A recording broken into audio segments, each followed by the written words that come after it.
Mesdames, Messieurs, bonjour. Très heureux de vous retrouver pour cette nouvelle édition du JT Cultures et Marchés. Nous débuterons cette émission en évoquant les différents éléments de Weather Market qui font leur retour sur le devant de la scène. Nous parlerons ensuite du krach qui touche le marché du pétrole avant d'essayer de comprendre pourquoi l'orge fourragère cède du terrain. Enfin, nous irons en Ukraine où la récolte de maïs est attendue sur d'importants niveaux.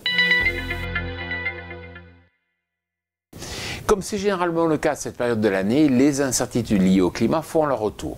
En Argentine et en Australie, la moisson bat son plein. Mais la pluie qui manquait tant ces derniers mois fait son retour au plus mauvais moment. Ainsi, les travaux de récolte sont perturbés et des craintes qualitatives naissent. Aux États-Unis, c'est le gel qui fait des siennes, alors que les semis de blé d'hiver sont déjà en retard. En France, la sécheresse a causé des dégâts avec 82% des blés dans un état bon à excellent, bien loin des 97% de l'an dernier. Enfin, et c'est en Roumanie où la situation semble la plus compliquée, avec seulement 50% des surfaces de colza qui ont pu être emblavées. En blé, ce serait près de 20 voire 25% des surfaces en moins, de quoi inquiéter les producteurs locaux. Après l'annonce des sanctions américaines contre l'Iran, il y a quelques mois, les analystes étaient sûrs que le pétrole irait chercher les $100 par baril. Et pourtant, les cours ne font que baisser et ont même dégringolé de 25% en l'espace d'un mois et demi. En cause, les pays pétroliers hors membres de l'OPEP qui ont tous augmenté leur production en même temps, arrosant un marché qui n'en demandait pas tant.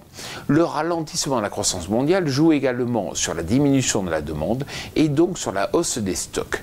Ce phénomène vient peser sur l'ensemble des huiles et donc sur le complexe oléagineux. Les cours de l'orge fourragère ont cédé du terrain la semaine dernière, bien que les fondamentaux restent tendus. Alors, que se passe-t-il?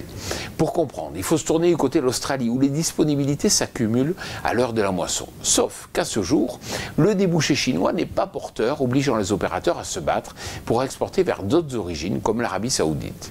Les volumes viennent donc directement concurrencer les origines hexagonales, ce qui fait inévitablement baisser le prix local.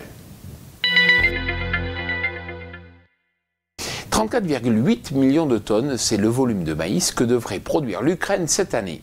Dans une note, le ministère de l'Agriculture a donc réévalué la production cette semaine pour afficher ce record absolu. Il faut dire que, durant toute la durée du cycle végétatif, les conditions climatiques ont été quasi parfaites. De ce fait, l'objectif export de l'Ukraine est important, cette année à 27 millions de tonnes. De quoi limiter la progression des cours mondiaux à moyen terme.